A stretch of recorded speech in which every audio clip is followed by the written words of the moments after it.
Video බලන හැම කෙනෙක්ම ඉතාම ආදරෙන් කරුණාවෙන් පිළිගන්නවා. අද මම ඔයාලට වැදගත් කියන දෙයක් කියලා දෙන්න හදනවා. මොකද ඔයාලගේ ජීවිතේට විශාල ප්‍රශ්න තියෙන අය මම දන්නවා ඉන්නවා කියලා. මට ගොඩක් කට්ටිය එහෙම කතාත් කරා. මම ඒ වගේ අය හින්දා තමයි මේ වීඩියෝ එක ගේන්න තීරණය කරේ. ඔයාලට මම කියන්නේ ගොඩාක් කට්ටිය මානසිකව වැටිලා ඉන්නවා. තමන්ගේ බලවේගයක් තියෙනවා නම් ඒක කවුරු හරි අරගෙන කියලා. ඒ වගේම තව දෙයක් තියෙනවා. සාමාන්‍යයෙන් පෙළක් කට්ටිය අන්න වින කොඩි වින ඒ වගේම පිල්ලිය වෙලා තියෙනවා, හිර බන්ධන කරලා තියෙනවා, කටු ගහලා තියෙනවා. ඒ වගේ දේවල් ඉවත් කරගන්න බැරුව ඉන්න අය ඉන්නවා. එතකොට මම ඔය හැම කෙනෙකුටම වටින්න තමයි අද මේ දේ කියලා දෙන්න හදන්නේ. ඉවත් කරගන්න බැරි දේවල් ඉවත් කරගන්න. ඒ වගේම තමන් ඔය මානසික ආතතියටපත් වෙන අවස්ථාවල ඒ වගේ දේවල් වලින් වැටෙන්නේ නැතුව ඉන්න තමයි මම අද කියලා දෙන්න හදන්නේ. ඒ හින්දා ඔයාලා මේ වීඩියෝ එක හොඳට අහලා ඔයාලගේ ජීවිතයට ආදර්ශයක් ගන්න කියලා මම කියනවා හැම කෙනෙකුටම. ඔයාලට පුළුවන් විදිහට මාව එකතු කරලා තියාගන්න. මොකද මම ඉදිරියේදීත් ඔයාලට මේ වගේ වටිනා කියන දේවල් ටිකක් කියලා දෙන්න. අදට මම මේ දේ කියලා දෙන්න. මොකද ගොඩක් කට්ටිය තියෙන ගැටලුවක් නිසා තමයි මම මේක කියන්න තීරණය කරේ. මට කීප දෙනෙක්ම දැනට කියලා තියෙනවා එයාලට කලින් හොඳ බලවේග තිබුණා. ඒ කියන්නේ එක එක වැඩ කටයුතු කරගෙන ගියා. එකපාරට තමන් ගාවට ආපු කෙනෙක් හරි නැත්නම් තමන් ගිය තැනකින් හරි තමන්ගේ තිබ්බ බලය ඇදලා ගත්තා කියලා. මෙහෙම දෙයක් තියෙනවා. දැන් අපි සාමාන්‍යයෙන් අපිට බලවේගයක් දැන් විශ්ව බලයක් හෝ වරමක් දෘෂ්ටියක් කෙනෙකුට ලැබෙනවා නම් ඒ කෙනාට ගොඩක්ම හොඳ දෙයක් ලැබුණොත් ලැබෙන්නේ තමන්ගේ පිනට. මොකද නරක බලවේග විතරයි තමන්ගේ අනවශ්‍ය දේවල් කරන්න කෙනෙකුට ලැබෙන්නේ. හැබැයි මෙහෙම දෙයක්ත් තියෙනවා. දැන් අපිට ඕනම දෙයක් නරකක් අපිට අයින් කරගන්න පුළුවන්. හොඳ කාලයක් පවතිනවා. නරක නම් ඉතින් తాවකාලිකයි. නරක කුමන හෝ දෙයකින් නරක නැති වෙලා යනවා. ඒ හින්දා මං කියන්නේ ඔයාලා හොඳ දේවල් හරි විදියට නිවැරදි මාවතේ යනවා නම් ඔයාලට කවුරුත් ඔයාලගේ බලවේගය කාටවත් ඔයාලට ඇද ගන්න බෑ. දැන් ඔයාලා උදාහරණයකට ගන්න බුදුහාමුදුරුවන්ගේ කාලේ මිනිස්සු රහත් වෙලා ඉඳලා මේ මිනිස්සු සෝවාන් වෙලා ඉඳලා තියෙනවා. සකෘදාගාමි අනාගාමි රහත් වෙලා ඉඳලා තියෙනවා. එතකොට කිසිම කෙනෙකුට ඒ කෙනාගේ තියෙන මේ ගතිය ඇදලා ගන්න බෑනේ. එතකොට ඒ කෙනාට පුළුවන් තව කෙනෙකුට දෙන්න පමණයි. ඒ වගේ තමයි ඔයාලගේ එහෙම හොඳ පැත්තකින් ගිහිල්ලා තියෙනවා නම් ඔයාලට හොඳ දෙයක් ලැබිලා තියෙනවා නම් කිසිම කෙනෙකුට ඔයාලගේ හොඳ ඇදලා ගන්න බෑ. ඔයාලට හොඳක් දෙන්න විතරයි පුළුවන්. එතකොට මං කියන්නේ බුදුදහමේ වුණත් මං කිසිම කෙනෙක් බුදුදහමටම පමණක් මේ ඇදලා ගන්න නැහැ. තව ආගම් අදහන අය ඉන්නවා. හැම කෙනෙක්ම තමන්ගේ ශාස්ත්‍රවරයා විදිහට යන්න බලන්න. මොකද ශාස්ත්‍රවරයෙක් කවදාවත් කෙනෙකුට නරක දේවල් කරන්න කියලා දීලා නැහැ. එතකොට ඒ කෙනාට යම් බලවේගයක් ඇදිලා තියෙනවා බලයක් ලැබිලා තියෙනවා නම් තමන්ගේ යහපත දෙයක් තියෙනවා නම් කිසිම කෙනෙකුට ඒ දේවල් ඇදලා ගන්න බෑ. ඒ හින්දා ඔයාලා කිසිම කෙනෙක් මානසිකව වැටෙන්න එපා. මගේ බලය මෙයා හොරෙන් ගත්තා, මෙයා ඇදලා ගත්තා. එහෙම දේවල් කරන්න බෑ. කාටවත් කෙනෙකුට පිනට ලැබිලා තියෙන දෙයක් තියෙනවා නම් ඒ හින්දා කවුරුත් එහෙම මානසිකව වැටෙන්න එපා. තව දෙයක් තමයි මම ඔයාලට කියන්නේ. ඔයාලගේ සාමාන්‍යයෙන් කට්ටිය එක එක බන්ධන කරලා තියෙනවා. විශේෂයෙන් ඔය කට්ටිය කරනවනේ එක එක බන්ධන එක එක පිල්ලියවනම කට්ටිය තරහට ඒ වගේ දේවල් කරනවා. මිනිස්සුන්ගේ ඉඩකඩම් වලට එක එක දේවල් කරනවා. හීර කරනවා, කටු ගහනවා. එතකොට ඒ වගේ දේවල් කපා ගන්න බැරි ගතියක් තියෙනවා කියලා සමහරක් කට්ටිය කියනවා. දැන් අපිට දෙයක් කරනවා. දැන් ඔයාලා උදාහරණයකට ගන්න අපි කාට හරි තුවාලයක් කරනවා. අපි කෙනෙකුට ශරීරයකට මොකක් හරි කරලා ලේ හෙල්ලීමක් කරනවා කියලා හිතන්නකෝ. එතකොට ඒ කෙනා එක කරාට අපිට ඒක හොද කරගන්න පුළුවන් නේද? ඒ වගේ තමයි අපිට කවුරු හරි නරකක් කරනවා නම් අපිට ඒ නරක නැති කරගන්න පුළුවන්. එතකොට ඔයාලා කිසිම දෙයකට බය වෙන්න එපා. මම අද කියලා දෙන්නම් ඔයාලට ඉවත් කරගන්න බැරි දේවල් පවා ඉවත් කරගන්න ක්‍රමයක්. දැන් ගොඩාක් කට්ටිය තියෙන ගැටලුවක් තමයි මේ වගේ දේවල් කරලා තියෙනවා, දරුණු දේවල් කරලා තියෙනවා. ඒවා ඉවත් කරන්න බෑ. කොච්චර කරත් ඒකේ බලපෑම ඇති වෙනවා. එහෙම කියලා දෙයක් තියෙනවා. මොකද මේ විශ්වයේ වගේම මේ ලෝකේ හොඳ නරක කියලා දෙපැත්තක් තියෙනවානේ. එතකොට හොඳ කාලයක් පවතිනවා, නරක කාලයක් පවතිනවා. ඒ හින්දා තමයි මේ ලෝකේ පවතින්නේ. නැතුව මේ ලෝකේ හොඳම තිබ්බ හොඳම තියෙන්නෙත් නෑ, නරක තිබ්බ නරකම තියෙන්නෙත් නෑනේ. එතකොට සාමාන්‍යයෙන් ඒකත් මේ දුවන විදිහක් තියෙනවා. එතකොට දැන් ඔයාලට නරකක් වෙලා තිබ්බොත් ඒ නරක ඉවත් වෙන කාලෙකුත් තියෙනවා. හොඳක් වෙලා තිබ්බොත් හොඳ නැති වෙන කාලත් තියෙනවා. මොකද තමන්ගේ පෙර කරලා තියෙන පින් දහම් අනුව වගේම පව් අනුව තමයි තමන්ගේ ජීවිතය ගත වෙන්නේ. දැන් ඔයාලා දැකලා ඉතින් ඉපතුන දවසේ ඉඳන් සැප සම්පත් විඳලා අවසාන වෙනකම්ම සැප සම්පත් විඳලා මැරෙන කට්ටියක් දැකලා ඇති. සමහරක් කට්ටිය ඉන්නවා ඉපදුන දවසේ ඉඳන් දුක් විඳලා අවසාන කාලෙත් දුක් විඳලා මැරෙනවා.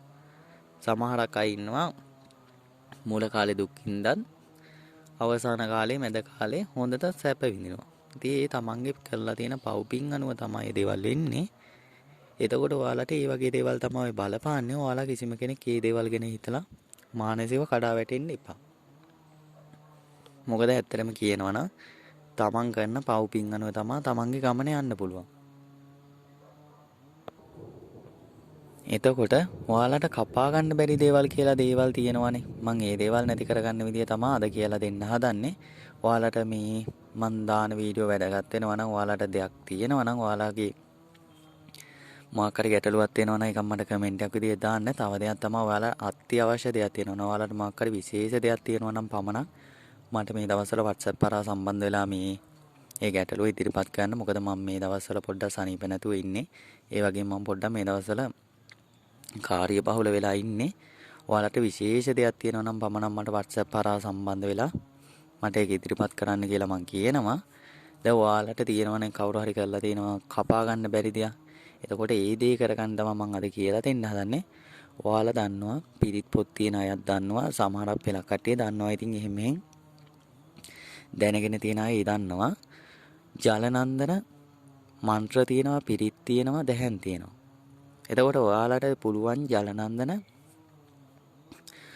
මන්ත්‍රයක් තියෙනවා. මම ඔයාලට වීඩියෝ විදියට කරලා ඇති. ඒක පාවිච්චි කරන්න. එතකොට ඒක පාවිච්චි කළා ඔයාලට පුළුවන් දෙහි 108 වාරයක් ජීවම් කරගන්න දෙහි අහු දෙකම. එතකොට ඔයාලා මේ දේ කරගන්න ඕනේ. ඒ වගේම ජලනන්දන පිරිත තියෙනවා. ජලනන්දන පිරිතෙනොත් දෙහි 108 වාරයක් ජීවම් කරගන්න. එතකොට මේවා කරගන්න වෙන්නේ මේවා වෙන වෙනම කරගන්න ඕනේ. ඔයාලා එකටම කරගෙන බෑ. වෙන වෙනම කරගන්න ඕනේ. එතකොට මම ඔයාලා දීලා තියෙනවා කාලි මන්ත්‍රයක්. කාලි මෑණියන්ගේ මන්ත්‍රයක් දීලා තියෙනවා. ඒ මන්දරෙනොත් 108 වාරයක් දෙහි ජීවම් කරගන්න ඕනේ. එතකොට ඔයාලා දන්නවා යක්කුන්ට අධිපති කෙනෙක් ඉන්නවා වෙසමුණි කියලා. එතකොට වෙසමුණි පිරිතක් තියෙනවා. වෙසමුණි පිරිත පිරිත් පොත්වල ඇති. වෙසමුණි පිරිතෙනොත් 108 වාරයක් දෙහි ජීවම් කරගන්න ඕනේ. එතකොට ඒ මං කියලා තියෙන ඒ වලින් 108 වාරේ ගාන ජීවම් කරගන්න ඕනේ. දැන් මං ඔයාලට කියලා දෙන්න හදනවා කපා ගන්න බැරි දේවල්. දැන් ඔයාලා දන්නවා ඇති සමහරක් කට්ටිය කරලා තියෙනවා කියනවා දරුණු ගුරුකම් කරලා තියෙනවා කියනවා ඒවා කපන්න බෑ කියනවා. මොකද මෙහෙම දෙයක් තියෙනවා මේ ලෝකේ හොඳ හා නරක දෙකම සමසම බෙදෙනවා. ඒ කියන්නේ අපිට දැන් හොඳ කාලයක් තිබ්බොත් නරක කාලයක් තියෙනවා. නරක කාලයක් තිබ්බොත් හොඳ කාලයක් තියෙනවා. ඒ වගේ තමයි දැන් ඔයාලට නරකක් එහෙම කවුරු හරි කරලා තියෙනවා නම් කරන්න පුළුවන් නම් ඒක නැති කරන්නත් පුළුවන්. මොකද කරන්න පුළුවන් බෑ නැති කරන්න බෑ කියලා මේ ලෝකේ කොහෙවත් කියලා දෙයක් නැහැ. තමන්ගේ කර්මයක් පසුපස එන දෙයක් හැර මොකක් හරි තමන්ට දෙයක් කරලා තිබ්බොත් ඒක අයින් කරගන්න පුළුවන්. අර මං ඉස්සෙල්ලා ආදර්ශක දුන්නා වගේ තුවාලයක් කරලා තියෙනවා නම් තුවාලේ හොඳ කරගන්න පුළුවන් වගේ තමයි. ඒ හින්දා ඔයාලා එහෙම මානසිකව වැටෙන්න එපා. මම ඔයාලට කියලා දෙන්නම්. අදින් පස්සේ මම හිතනවා ඔයාලගේ හිතවල තියෙන දේවලුත් නැති වෙයි කියලා මේ වීඩියෝ එක බලන අයට ඔයාලා කිසිම ගැටලුවක් ඇති කරගන්න එපා. තමන් අදහන ආගම අනුව. තමන් බුදුදහම හෝ වෙන ආගමක් අදහනවා නම් දැන් මම විශේෂයෙන් කියන බුදුදහම අදහන අය කවදාවත් මානසිකව වැටෙන්න එපා. මොකද බුදුදහමෙන් කියලා නැහැ තමන්ගේ බලය වෙන කෙනෙකුට ගන්න පුළුවන් කියලා කොහෙවත් බුදුහාමුදුරුවෝ දේශනා කරලා නැහැ. එතකොට තමන්ට පෙර පිනකට රැස් වෙන දෙයක් තියෙනවා නම් මොකක් හරි බලවේගයක් ඇති වෙනවා නම් ඒක කිසිම කෙනෙකුට ඇදලා ගන්න බෑ. ඒ හින්දා ඔයාලා මානසිකව වැටෙන්න එපා. මේ වගේ දේවල් පස්සේ ගිහිල්ලා. මම විශේෂයෙන්ම මේ දේ කියන්න තියෙන්නේ කරේ ඒ හින්දා තමයි. මොකද ගොඩක් කට්ටිය මේ වගේ දේවල් නිසා අසරණ වෙලා කියලා මට ගොඩාක් කට්ටිය කිව්වා.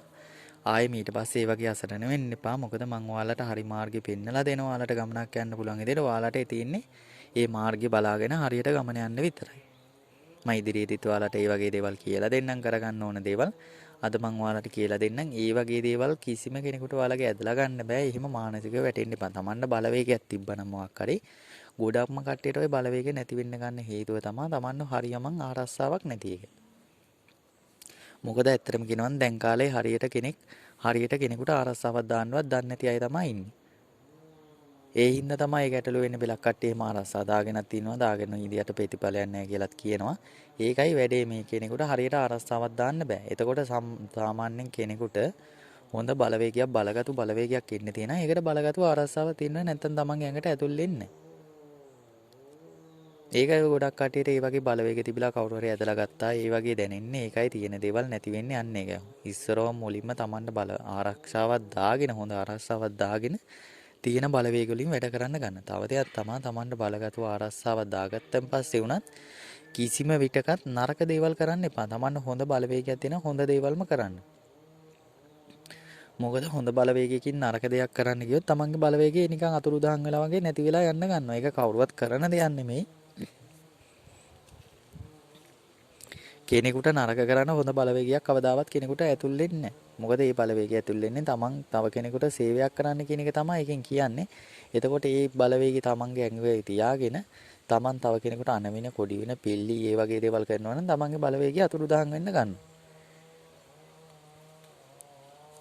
ඒක සබ්බාදාම විසින් කරන දෙයක්. සබ්බාදාමෙන් කෙනෙකුට හොඳක් කරන්න දෙන්නේ නරකක් කරන්න කියලා නෙමෙයිනේ.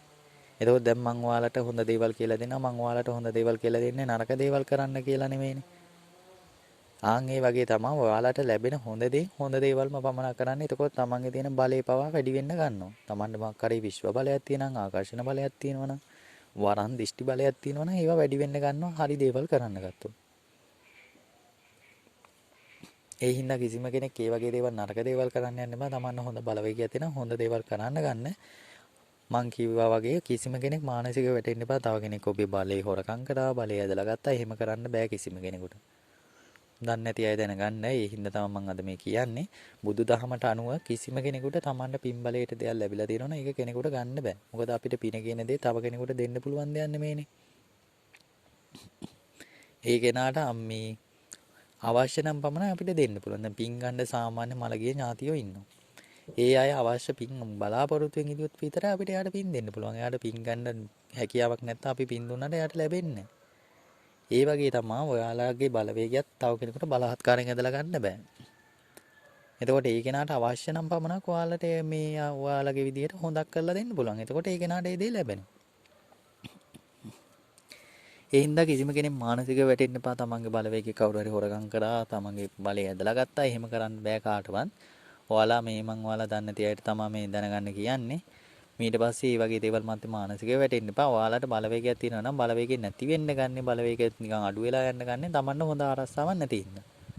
මොකද ඇත්තටම කියනවා නම් මේ කාලේ විදිහට කිසිම කෙනෙක් දන්නේ හරියට ආරස්සාවක් දාන්නේ කොහොමද කියලා කෙනෙකුට.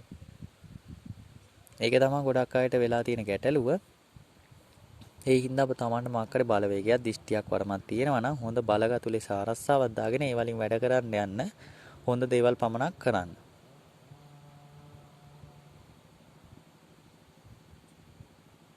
එතකොට දැන් ඔයාලට මං කිව්වා බුදු ගුණෙන් ඔයාලගේ තියෙන නරක දේවල් ඔක්කොම ඉවත් කරගන්න විදිය.